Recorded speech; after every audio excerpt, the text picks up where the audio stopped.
आज हम 9th standard का लॉज ऑफ मोशन का जो चौथा पार्ट है वो पढ़ने जा रहे हैं। पिछले वीडियो में तीसरे पार्ट में हमने एक्सेलरेशन की डेफिनेशन, फॉर्मूला, यूनिट पढ़ा था। आज हम टाइप्स ऑफ एक्सेलरेशन पढ़ने जा रहे हैं। There are two types of acceleration, uniform acceleration and non uniform acceleration. Uniform acceleration first type, और सेकेंड टाइप कौन सा बोला मैंने आप लोगों को? Non uniform acceleration.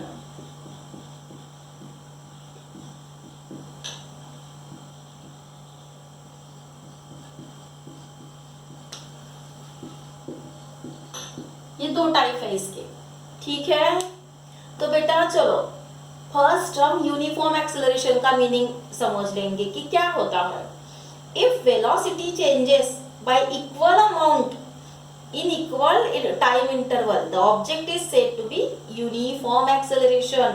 मतलब यहाँ पे वेलोसिटी चेंज हो रही है by equal amount, equal amount में वेलोसिटी चेंज हो रही है। क्या कहा मैंने? Velocity changes by equal amount, by equal amount in equal time interval। तो वो क्या हो गया? Uniform acceleration. कुछ डिफिकल्ट है क्या बेटा? अब बस यहाँ पे अनइक्वल कर दो तो हो गया non uniform acceleration. If velocity changes by unequal amount in equal time interval, then it is called as non-uniform acceleration। बस यहाँ पे ये जो इक्वल है इसके जगह पे बस अनइक्वल करना है तो हो गई आप लोगों की नॉन यूनिफॉर्म एक्सेलरेशन की डेफिनेशन। कुछ डिफिकल्ट है क्या बेटा? ये दो हो गए टाइप। समझ में आया आप लोगों को? कोई दिक्कत? अच्छा, अगला टॉपिक शुरू करूँ। आई होप गाइस आप लोगों को ये दो टाइप समझ में आ गए। हाँ, अगला टॉपिक है हमारा kinds of acceleration. Kinds of acceleration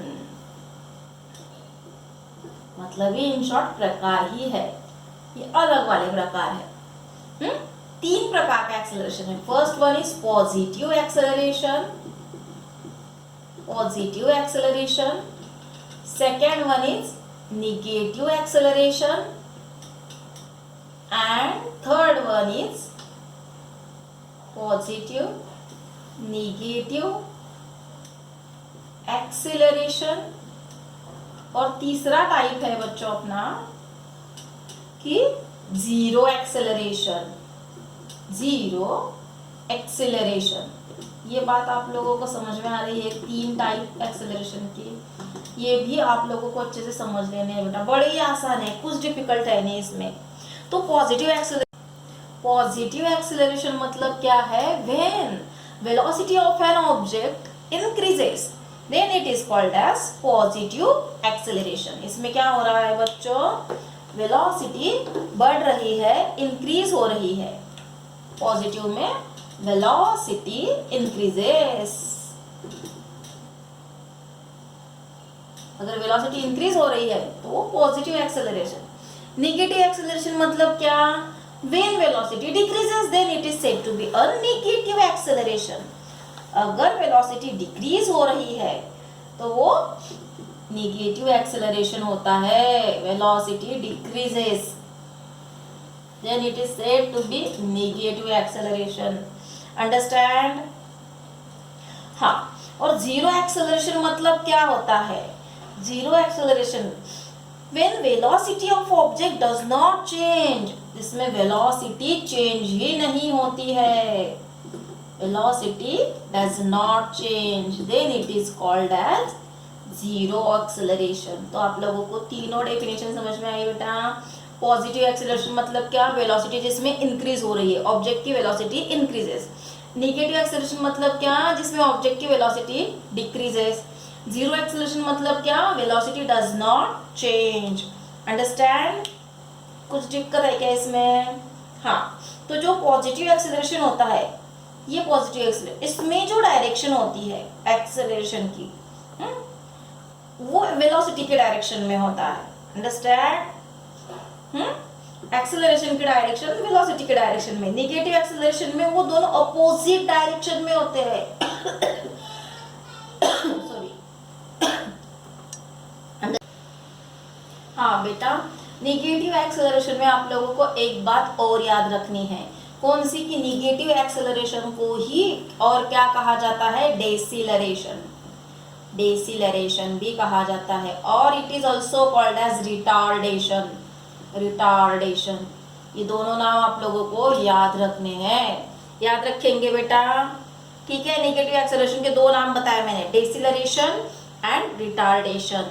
इसके ऊपर फिल इन द ब्लैंक्स भी पूछी जाती है।